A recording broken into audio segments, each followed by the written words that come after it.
Hello, and welcome to Montessori Mindset. My name is Karen Champagne. I am a teacher, trainer, teacher, and a Montessori mom. I've been involved in Montessori for 28 years. And with this channel, what I like to do is answer questions that regularly get asked of me during my trainings from parents and from teachers. So for today's question, the teacher is asking what to do when children are disruptive on purpose. She feels that they push her boundaries. She wants to know what are the underlying reasons of this and what is the biggest punishment for the child's mistakes. First, I want to address finding out the underlying reason. There is only one way to truly know why certain behaviors occur, and that is through observation. The younger the child, the more difficult it would be for them to communicate needs or reasons for behaviors to us. And what we need to do is observe to see what is it that they're not telling us. What is it that perhaps is creating and encouraging these unwanted behaviors.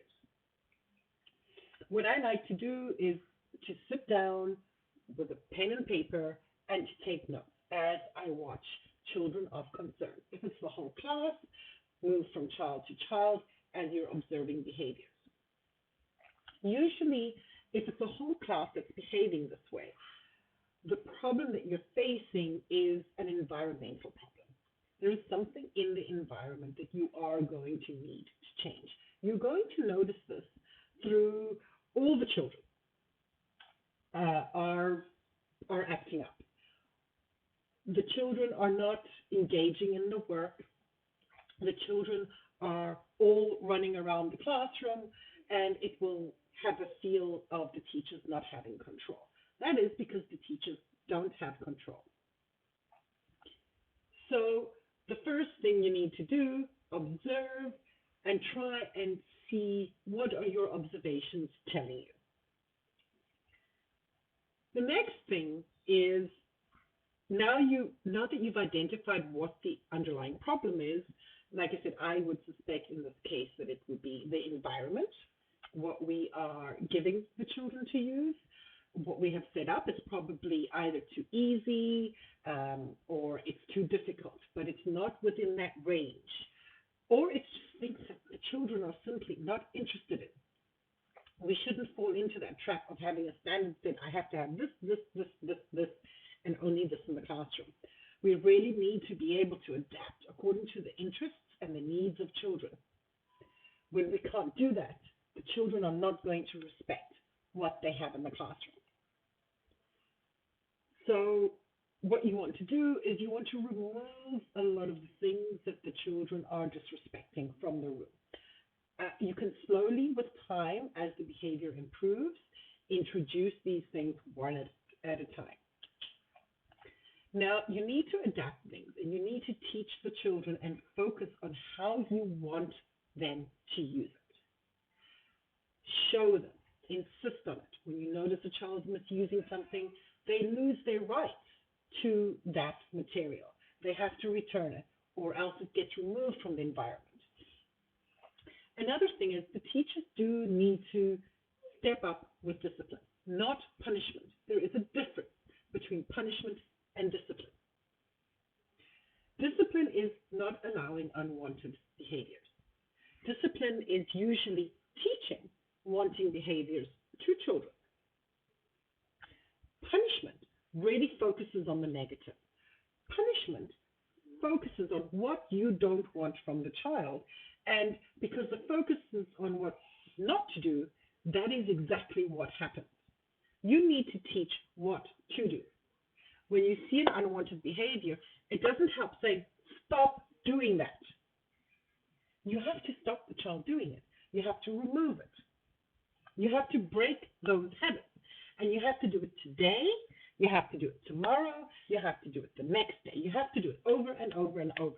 Sometimes within one day, you need to stop that behavior 10, 20 times. And you will be exhausted doing doing this over and over and over. But if you're not consistent, the child is not going to be consistent in their behavior either. I want to go back a little bit to the punishment thing. The teacher asked what is the biggest punishment that she can give them. Move away from the mindset of punishing and into the mindset of teaching, into respect. Punishment comes from a place of fear. Respect is what we get from correct discipline. If you want respect, you cannot have fear.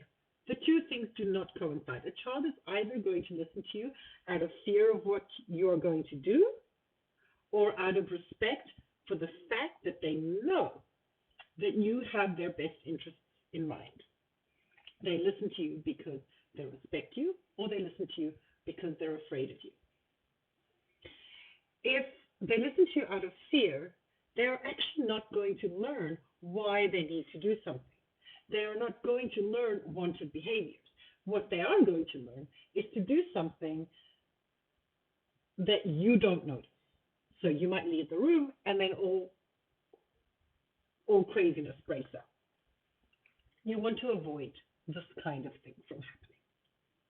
What you want to do is teach them so that they understand, so that they have good and healthy habits within the classroom. When you see a child running, you stop the child. You ask them to walk. You might hold them by the hand and give them a lesson on walking. If you just say, stop running, the child's going to keep running. They're not going to stop. I see that so often when I'm observing teachers.